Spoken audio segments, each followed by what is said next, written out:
Welcome back, everyone, to a new episode of Listening In, the Halloween edition. Now, we all want to hire those A players, but it takes some work. It takes some digging, and that interview process, that conversation is so critical to hiring those A players. So what we're going to do today is we're not going to listen to a phone call. What we're going to do is we're going to listen to a guy who's an influencer in this space. His name is Don Georgevich. This guy's an author. He's been in the space for years and years. And he suggests 7, although when you watch the video, 8 questions for hiring A players.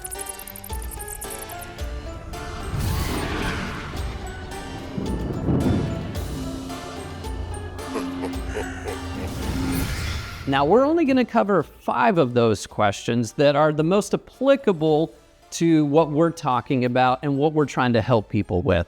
So let's jump in and listen to that very first question from Don Georgevich, and then we'll talk about it.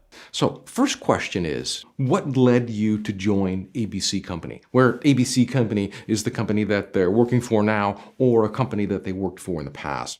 All right. So that's question number 1, is what led you to join the company you're with now? And I think definitely applicable to our conversations, the ones that we're having with drivers or technicians, the roles that we're trying to fill. And it's because it gives us an idea of what motivates them.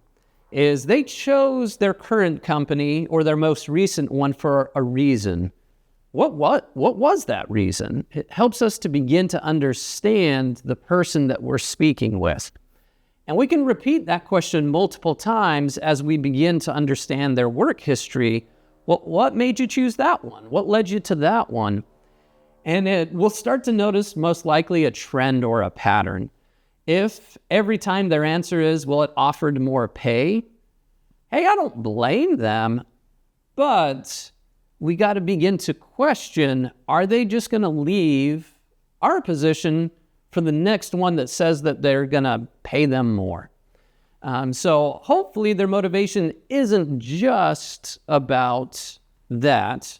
And maybe part of it, but maybe their motivation has to do with home time or equipment or growth. It can be a lot of different things. So ask that question multiple times, see if there's a pattern about what's motivating them to work with that new company. So I thought that was a great question, really, really applicable to the types of conversations we're having. So I'm going to skip forward here to the next question.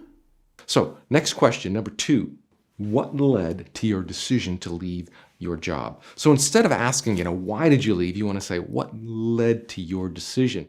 All right. So what led to your decision to leave your last position? Or maybe they haven't left yet and they're thinking about it. What's causing them to think about it? Now, it's important that we take note of most of these questions. Actually, I think all of them start with what.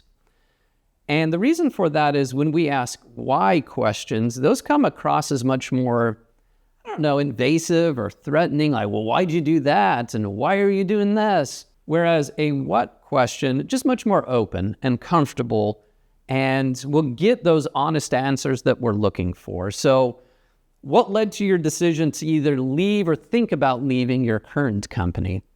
And that answer is really important because it may be something that throws up some red flags where we're like, well, shoot, if that's the thing causing you to leave, do we really want to bring that person on board?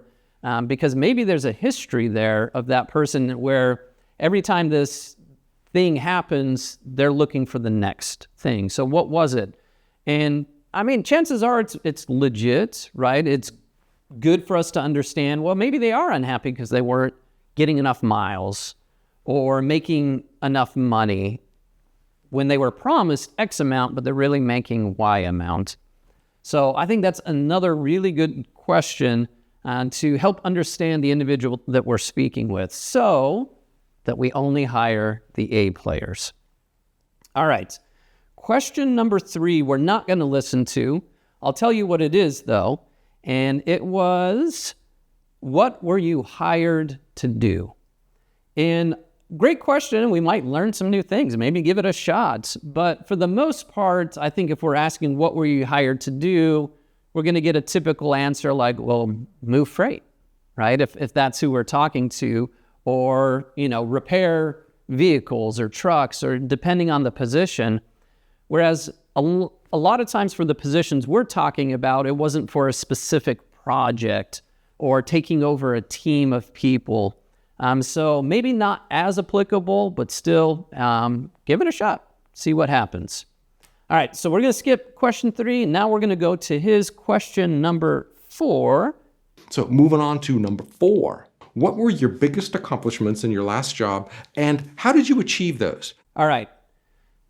Interesting question. Some of these questions, and part of why we're doing this today, is I think we can get caught up in a rut where we're asking everybody just the same questions over and over again. And we're not learning new information, and we may not be hiring the A players that we're after because we keep using those same tired questions over and over again. So it's interesting, somebody outside of the industries that we're working in, listening to their perspective, like Don's, who's not industry specific, it's all industries. But that question there of what were your biggest accomplishments, I think could be very applicable. They may talk about maybe their safety record, or how many miles they were able to run, or maybe ways that they improved customer service. So lots of opportunities here to hear what they felt like were big accomplishments in their previous position. And really important to figure out the details of why or how they did it. So, hey, you were able to have an impeccable safety record. Great. How were you able to accomplish that? And allow them to speak and share their minds. It's going to allow us to get to know them, but also build that rapport and give them kudos for some of the great things that they've done. So I really like that question. I think it's a powerful one that's maybe not super typical in this space, but definitely worth asking. All right, question number 5 is another one that we're going to skip. I'll let you know what it is, but we're not going to listen to it. It was, what impact have you made on the company while working in that position?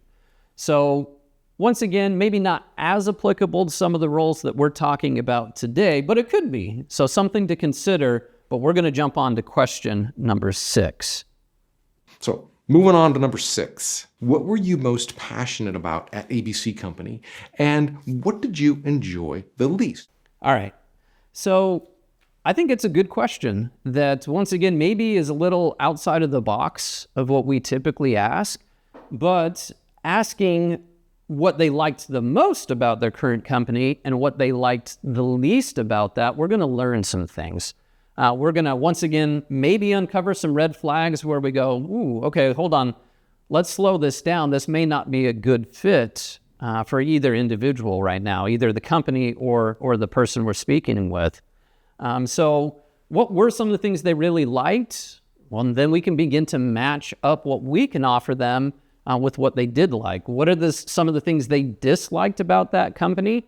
Well, maybe there's red flags, or once again, maybe the thing that they didn't like was, I'm just going to throw something like, well, they couldn't bring their pet along with them. Okay, that's a big motivator for them. The fact they couldn't do that before, hey, that gives us something to talk about with them, because maybe we have a really good pet policy that's worth having that conversation about.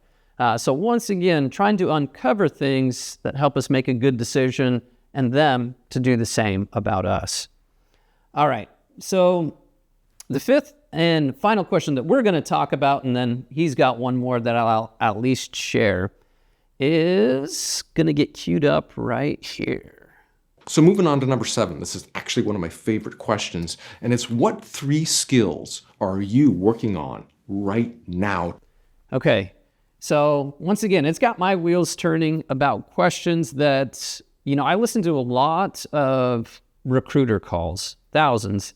over the years. And this is not a question that I've heard very often, maybe not at all that I can recall, which is, what 3 skills are you working on right now?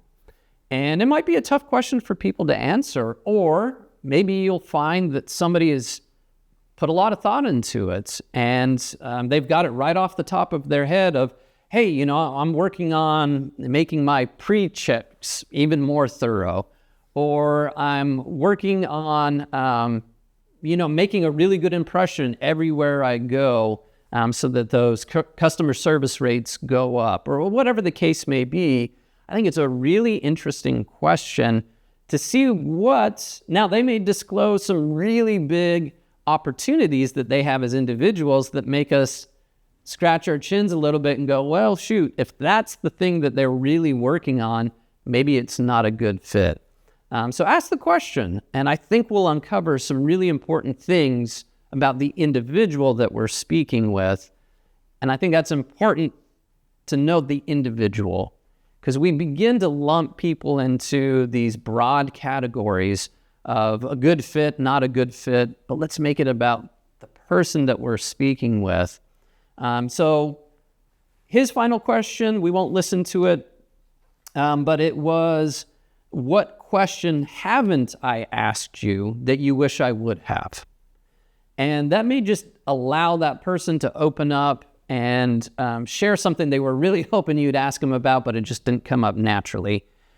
So an interesting question to think about there too. So there you have it. I think Don threw out some really good ideas here, things for us to think about that maybe are outside of the norm, some questions that when we ask them, we really get to know that individual on the other side so that we can bring on people that are the best fit for that position.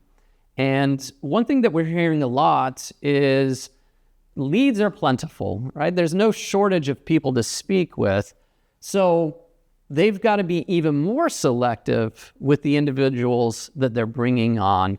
And what a great way to do that by asking the right questions. So we appreciate Don. His video, we'll share that in the notes so that you've got a link to that. That's it. Thanks for joining us for this Halloween edition of Listening In. That nerd just say Halloween.